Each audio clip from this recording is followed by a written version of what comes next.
Gua udah bosan sama lu.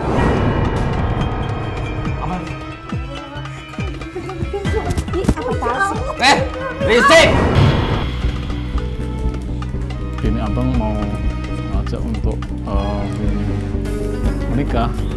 Gimana Bini? Iya nikah. Mau kan? Bini kan udah jadi istri abang. Jadi Bini harus tahu anak abang.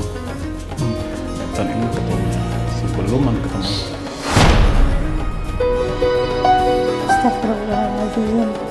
Ternyata yang akan nikahi adalah mertuaku sendiri.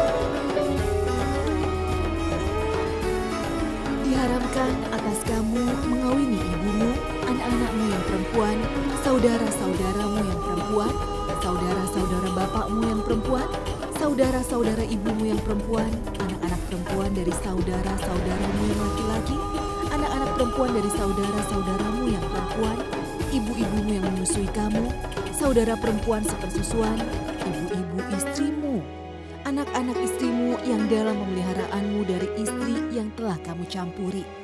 Tetapi jika kamu belum campur dengan istrimu itu dan sudah kamu ceraikan, maka tidak berdosa kamu mengawininya. Dan diharamkan bagimu istri-istri anak kandungmu dan menghimpunkan dalam perkawinan dua perempuan yang saudara, kecuali yang telah terjadi pada masa lampau. Sesungguhnya Allah Maha Pengampun lagi Maha Penyayang. Quran Surat An-Nisa ayat 20.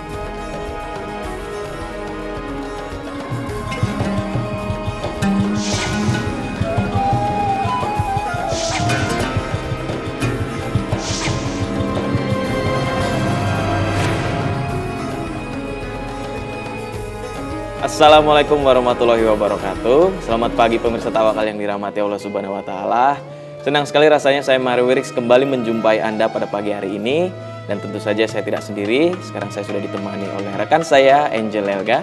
Assalamualaikum warahmatullahi wabarakatuh. Pemirsa di rumah, pada pagi hari ini tentunya kita juga ditemani oleh Ustadz Sastro, dan juga ada narasumber kita yang akan langsung mengungkapkan peristiwa yang terjadi oleh narasumber kita. Langsung diceritakan. Awalnya saya berumah tangga sama suami saya itu, saya baik-baik saja, keluarga kami harmonis. Terus setelah dia kerja sebagai direktur di restoran, setelah itu berubah semenjak dia naik jabatan, sikapnya ke saya itu berubah, mulai cuek, jarang pulang. Kayak gitu. Mbak sudah pernah coba bertanya kenapa perubahan suami kepada Mbak jadi lebih cuek gitu? Dia itu mulai berubah sama saya, mulai itu ternyata dia tuh punya wanita lain.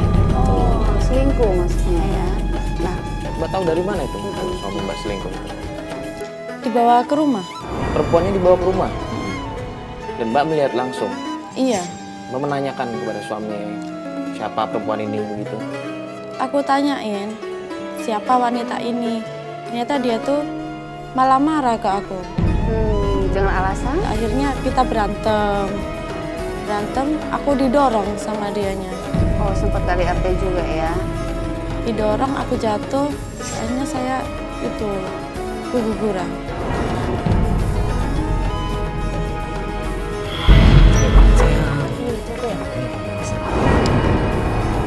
Mas, ini siapa Mas? Risik! Kamu mau ngapain? Pegang suami aku. Jangan dorong-dorong dia ya. Dia cewek gue. Mas, astagfirullahaladzim Mas. Aku tuh lagi hamil sama selingkuh. Denger ya. Gua udah bosan sama lu. Apa? Risik!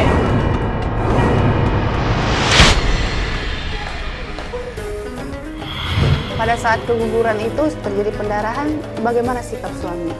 Dia malah cuek aja. Cuek aja? Melihat Mbak keguguran pendarahan begitu cuek saja? Baik, Pak Ustadz, bagaimana ini Pak Ustadz? Maksudnya seorang suami yang KDRT, mereka nggak ragu membawa perempuan lain ke rumah, memperkenalkan ke istri, dan sampai melakukan KDRT begitu tuh. Kan terang-terangan ya masuk ke rumah ya? Ini sangat memprihatinkan, kami sangat berprihatin atas apa yang dilakukan ya. Bahwa ini kalau kita lihat kan Mbak Angel ya, ini katanya kan dia udah pacaran dulu ya sebelum menikah. Artinya sudah ada pendekatan, Iya. sudah ada kita hubungan istilahnya masyarakat hubungan relasi. Iya. Artinya bukan karena Saling paksaan. mengenal. Sudah bukan ada karena tahap paksaan, ya. Jadi ketika mau berproses kelihatannya baik-baik saja, romantis, care, perhatian gitu ya Mbak ya. Sampai menikah, sampai berproses menjadi direktur, kira-kira seperti itu ya. Dan perubahan itu terjadi ketika dia sudah punya uang, punya jabatan, Mulai punya ada pegang perubahan. duit, mulai ada perubahan. Kira-kira seperti itu ya. Iya.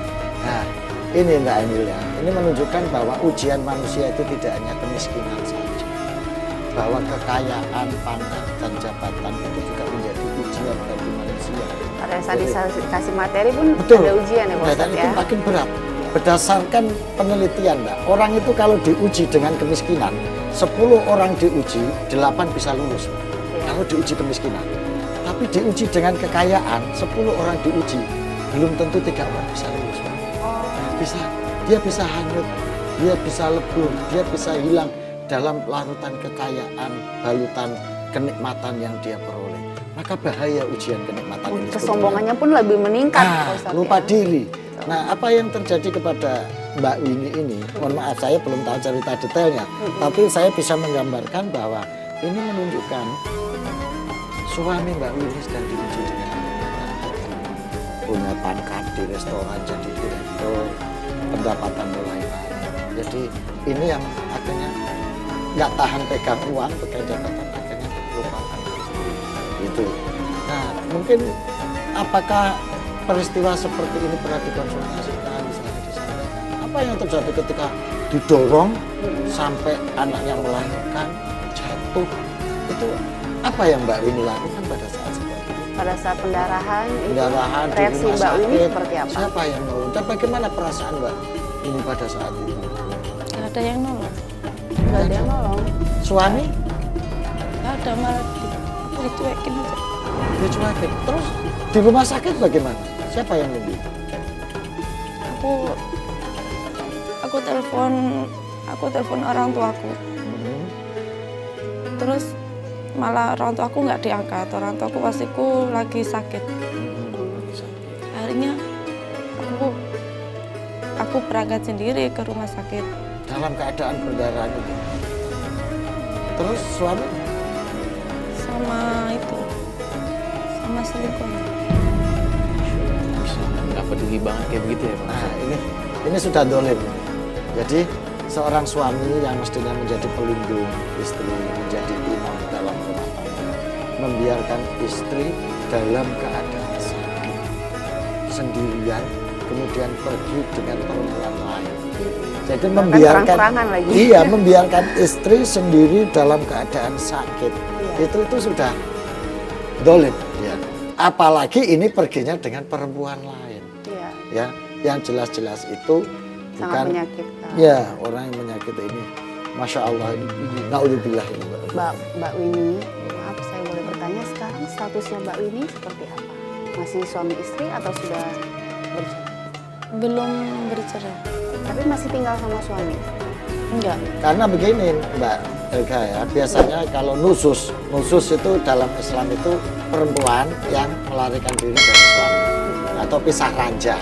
Itu dalam Islam boleh didantakan hakam. Hakam itu adalah negosiator atau juru mendik yang membuat mereka jadi islah. Ini biasanya dari keluarga kedua belah pihak. Apakah dilakukan seperti itu? Orang tuaku waktu aku pulang itu orang tuaku nggak tahu kalau aku lagi dekat sama suami saya. Mbak juga nggak cerita ya? Nggak cerita, nggak berani cerita kan orang tua posisinya lagi sakit. Iya. Iya, dia juga mikirin orang tuanya kan ya lagi. Iya, khawatir jadi beban. Kan aku pulang ternyata suamiku sampai 2 bulan gak nyari aku. Akhirnya kan orang tua aku curiga. Terus suami aku datang ke rumahku setelah 2 bulan, dia malah cerita udah gak sanggup nerusin hubungan sama aku gitu aja. Oh, dia yang mau memutuskan hubungan dengan Mbak Winnie. Maaf, setelah terjadi keguguran, pendarahan, apa itu, sorry, maaf, keguguran atau masih bisa dipertahankan anak? Jadi pada saat itu juga kehilangan anak, ya, yang di dalam kandungan begitu kan. Lalu suami juga menuntut ingin berpisah gitu. Begitu ceritanya. Enggak bisa, cuma kan aku nutup-nutupin dari orang tua aku. Ternyata dia yang ngomong ke orang tua aku, akhirnya kan orang keluarga aku semua marahin aku, dikirain aku yang selingkuh gitu. Jadi tujuannya tidak ingin berpisah tapi malah menjelekkan Winnie gitu, Mbak Winnie-nya. Ya, supaya di depan orang tua dia tidak disalahkan seperti itu ya. Iya.